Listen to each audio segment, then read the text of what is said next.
Morning, folks.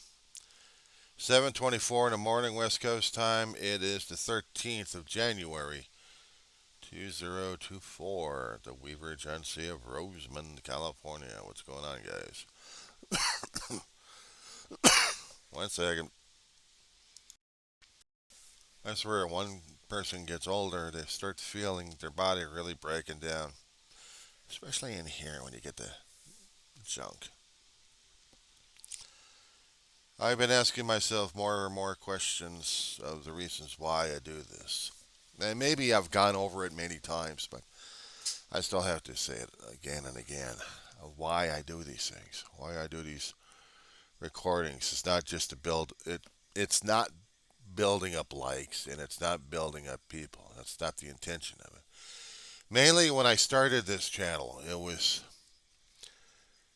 to build up my memories and to put down a breadcrumb trail of sorts. I've seen how many people have lost their heads and lost their minds and decided they're going to do the final path. There are certain things I can say and can't say on social media because you got these triggers out there left and right. And if I happen to say it, it'll be scaring the living crap out of people left and right if I happen to say that I'm doing this because I don't want to kill myself.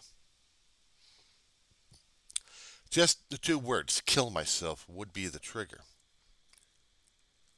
So at this point, the reason why I do these things is to avoid it, or to put up the trail that would have led people to understand why it would happen if I chose it to happen.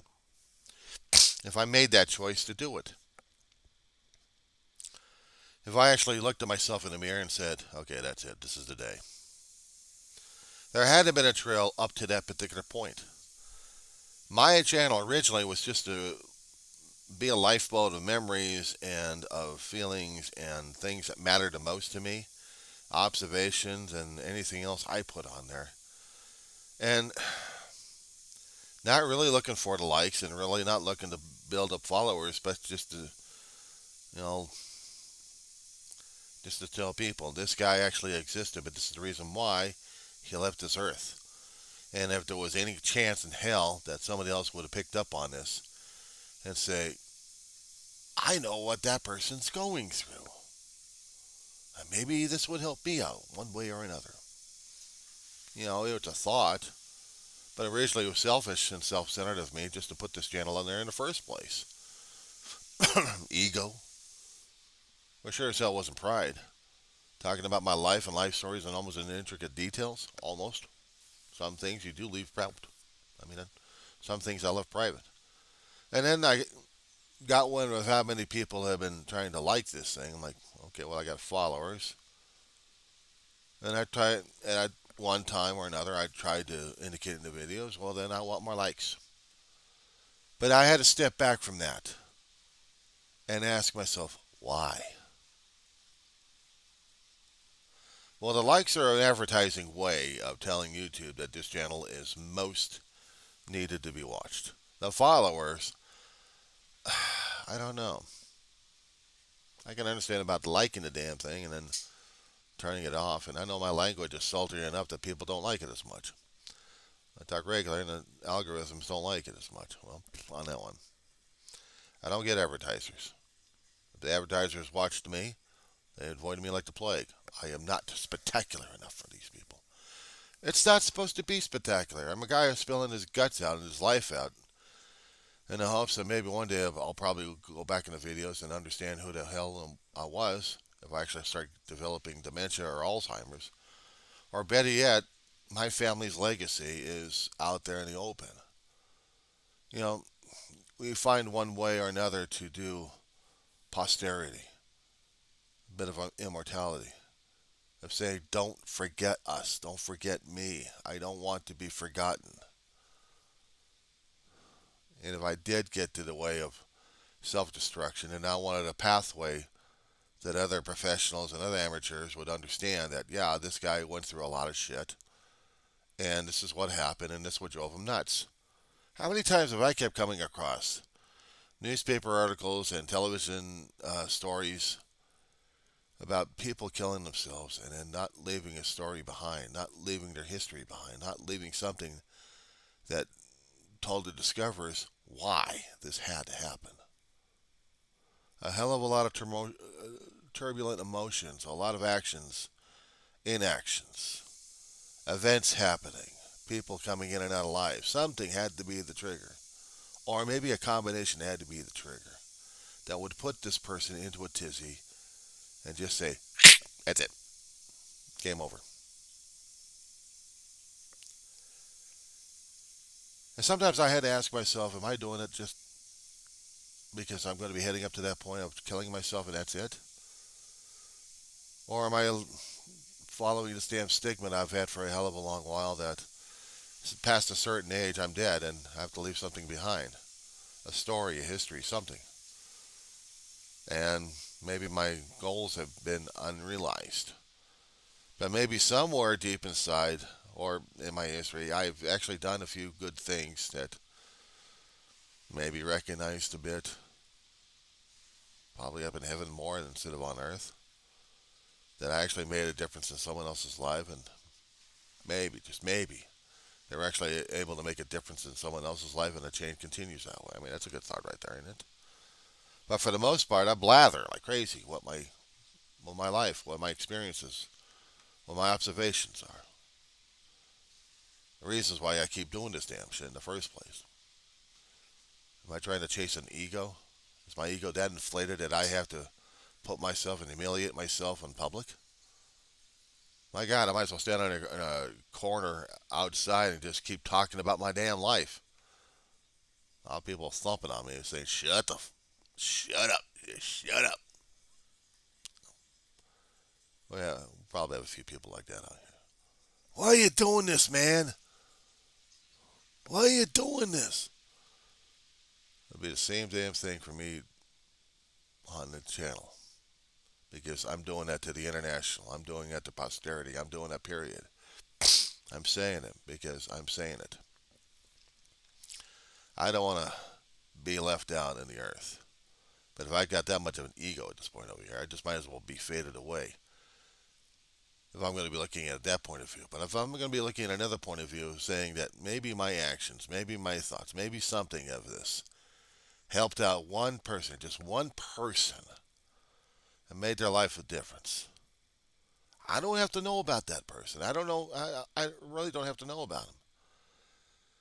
But if one person actually got helped, then I could take that thought. I could take that thought with me. I wouldn't have to know about the person. I would think and feel that that person would be a catalyst that would help out other people, would continue on helping people one way or another. And then people would pick up and try to do, one person at a time, a chain link of some sort. That's a good thought. Well, without me knowing about it, that's better because I think my ego and my pride would be going crazy saying, I must know why.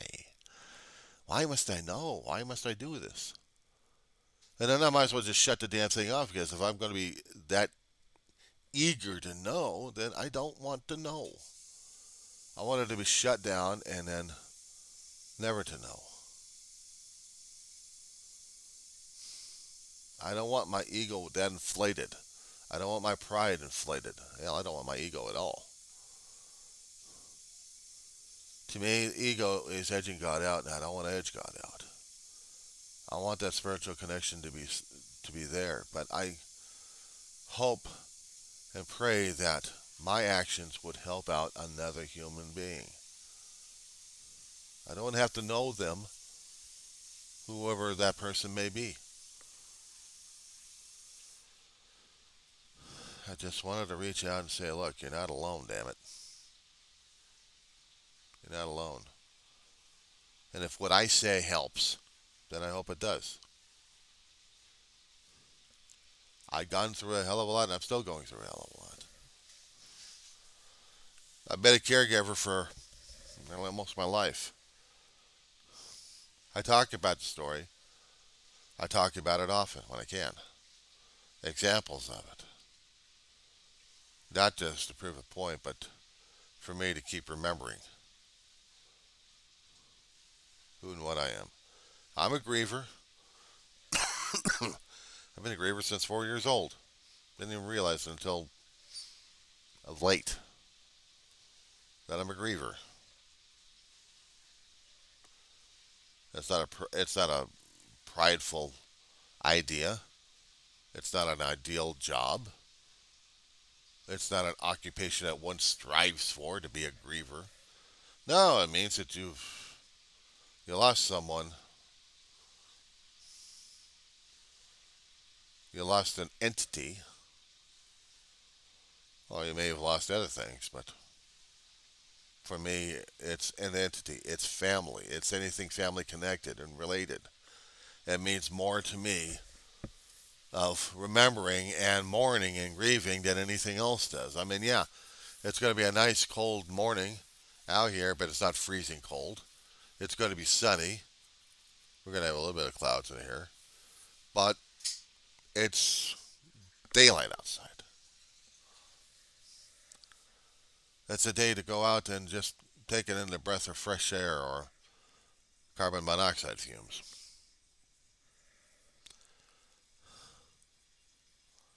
But a day to try to feel like you're alive for something. That's a that's a good thing to think about.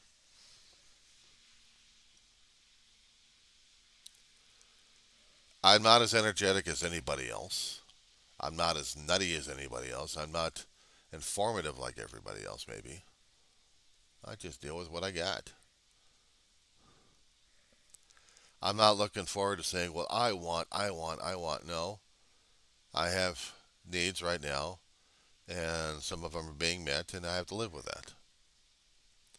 And I'm not sticking my hand out to people and saying, you must give it to me because I say so. Why? How dare you? I dare. I dare ask and I dare say. You're going to ask me who the hell am I? Well, usually a full an idiot. I'm a griever. I grieve with a lot of people. I mourn a lot of people, and I don't like it, but I deal with it anyway. And sometimes I do get waves of depression that put me right back into bed that I don't even get up at half the time. My body feels the aches and pains of it. The older I get, the worse it gets. My body's deteriorating. All of our bodies are deteriorating, including our brain cells. We try to do things to stimulate them, don't we? Or we just say, screw it. You know, depressing as hell. I mean, I can go on Facebook and throw out a hell of a lot of grieving memes. I'm seeing these damn algorithms throwing this shit at me, so I throw it back at them. Just, okay, like, share, like, share, like, share, like, share, like, share, or just share, share, share, share, share, share, share. Share this, share that, share this, share that, share that, share that. Share the living daylights out of it. But you think I'd get one acknowledgement from some of these people, or just something like, will you knock that crap off already? No. Yeah, no. I am what I am. They don't like it, I don't give a shit. I lose friends, I lose family. Actually, it's so-called friends and family. A few people will try to get in contact to see if I'm alive. Very rare. But for the most part, I'm alone. I deal with it. I cope. I have a dog and I am caregiving. See, I deal with family. I deal with my own family. I caregive for my family. There is no greater reward than for me to do the job and know that I'm doing the job the best I can. I still have to make all the decisions of the health and welfare of my charge. I had to do that for my brother.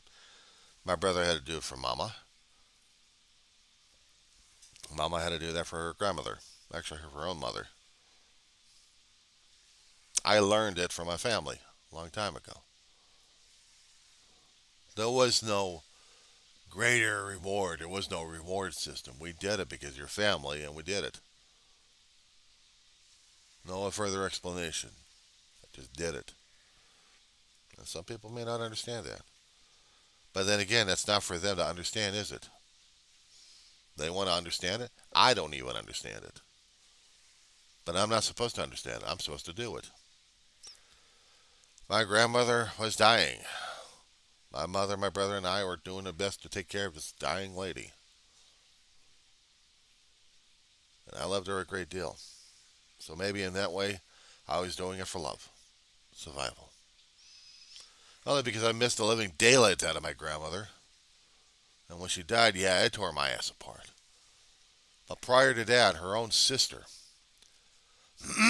would take care of her last few days of her life. And I didn't even realize, as a kid, during those days, that she was also grieving the loss of her husband, who was also a good uncle. And for about 3 or 4 years, we took care of this elderly lady. Excuse me. Who was just wanting to die. She was mean. She was angry. She was in pain. She was mourning. She was grieving. She was just probably mad at life and everything else in the universe. And here comes this kid, this, I don't know, this reckless kid, 10 years old or something, crawling on her lap and grabbing her face and telling her that I don't care how mean you get, I'll always love you. I mean it. I mean, absolutely mean it. And to see this aunt's face melt.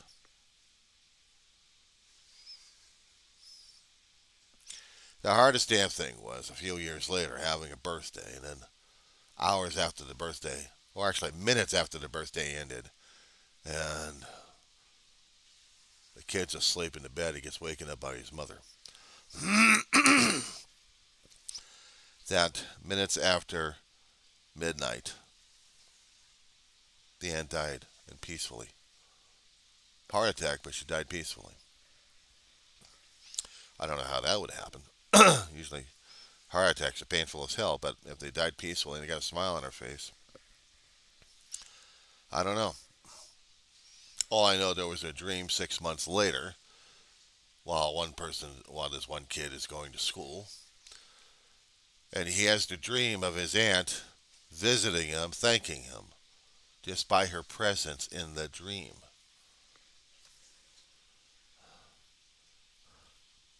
It's bad enough seeing the kid watching the aunt through a window, the aunt's body being viewed by other people. She's got half the body being opened up in an open casket.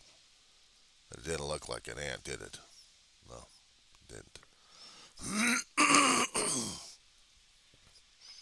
No, it didn't. Because this kid was torn apart, not wondering why. I mean, he had to be strong for the family. He had to be strong for the family. Nothing's going to affect this kid until he sees this, goes to the funeral, and on the plane ride back home, he's crying his eyeballs out but trying to hold it in, hide, but he's still sobbing his ass off.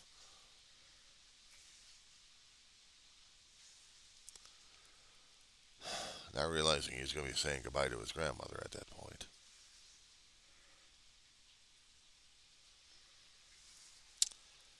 And a few years later, he's saying goodbye to his grandmother who dies from a stroke. And I'm supposed to.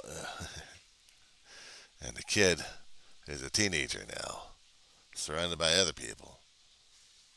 And he still can't cry because he's got to hold it in. He's all right. He's all right. Nah, he's emotionally screwed up. At you think anybody else would corner his ass for it? Yeah. One friend tried to do that. Excuse me one second. Damn throat. One friend tried to do that.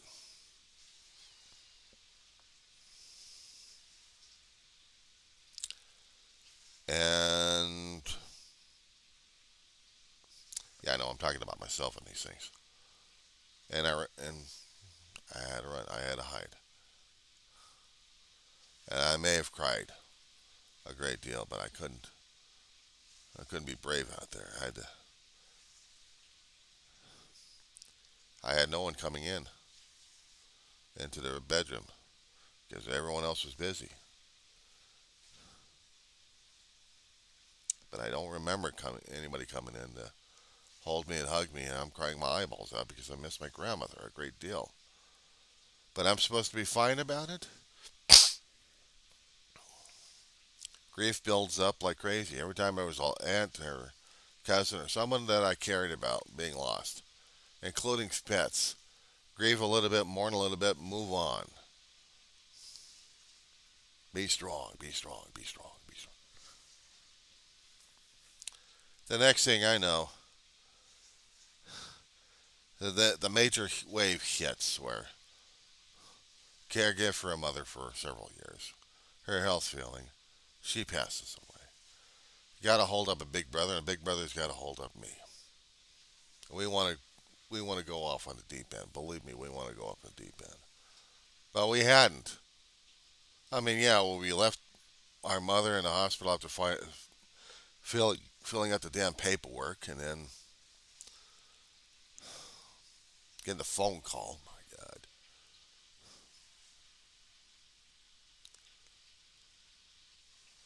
And then, like days later, we're going through the personal effects, and there was another session right there. But after that, nothing else. We had to be on the move. We had to be on the move. We had to be on the move. We had to do. We had to be active. We had to be active.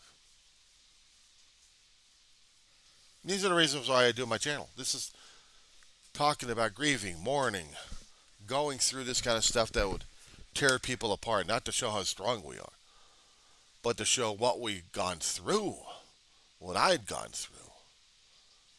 Whether it's right or wrong, whatever it was, but it's a history of, of pain, of grieving, of mourning, of loss.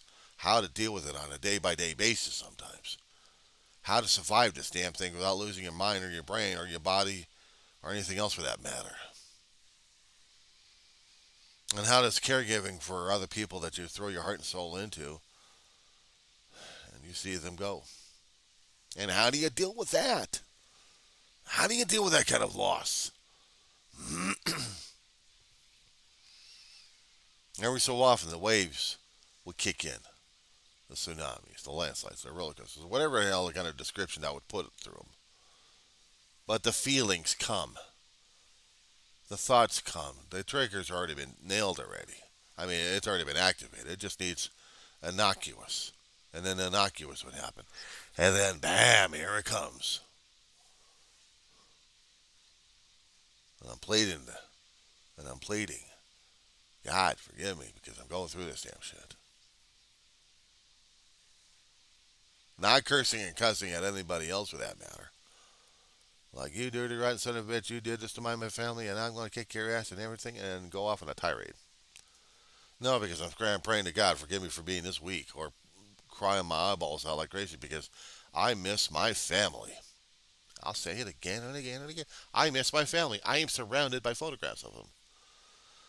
I got this one laptop here that's got a photograph of them, where I actually had a birthday dinner at an Outback restaurant when we were still living in the San Fernando Valley. Maybe about 25, 30 years ago, something like that. And almost around the same time zone. Maybe a little bit earlier or a little bit later. My family is out Disneyland. My brother and my mother are side by side in scooters. I'm taking the picture of them. The picture that I've got deteriorating on my cabinet over here that I need to get it saved somehow. There are two pictures. The last Christmas my mother actually had on Earth. And also a few years earlier than that, or many years earlier than that. My family at a Los Angeles County Fair at the Pomona Fairgrounds around 2002. The only family portrait I've got. Well, not the only family. Not the only portrait, but still, it matters to me. It matters to me. There have been other pictures that my family had. There was even a graduation picture of me crawling out of high school with acne all over the face. No, no. The remnants of chicken pox. and they'd be smiling because I graduated out of high school. I survived the LA Unified School District. Now it's on to college. And the thing that kicks my ass on this one here, I won't have a family portrait when it comes time for me graduating out of college because they won't be there. They're gone. They're dead. History. They're ashes. The ashes are in the top shelf over here, along with my other dogs. Might as well call it Ashbro. I have reminders around me that tell me of times I used to have with my family and the meanings of them. Christmas was important to my family, a great deal. And having Christmas trees up reminds me of those times, and I don't want to take those times down.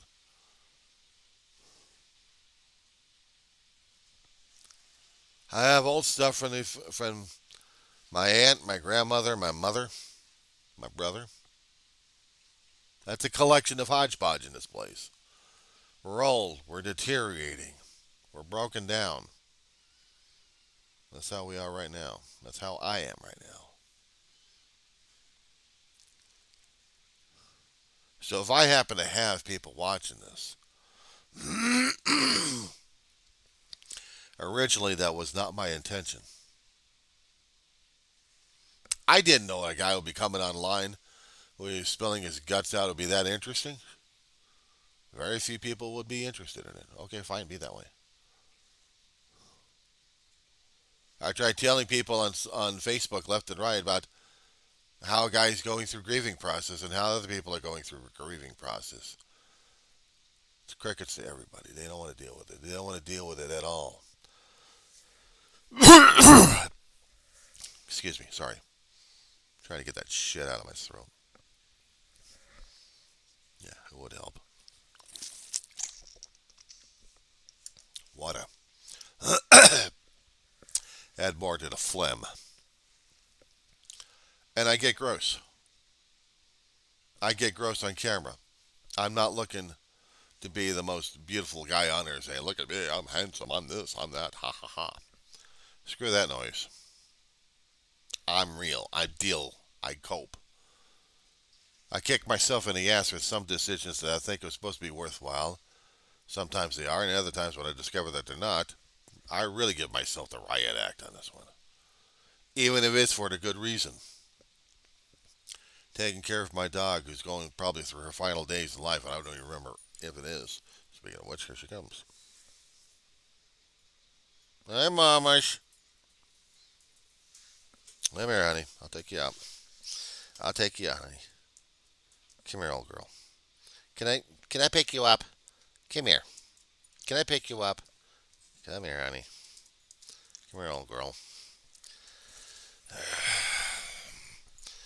My latest charge. My mama's. 20 years old. And I love her so damn badly it hurts like hell. I'll get you going. Alright, guys. I'll probably bellyache in the next video.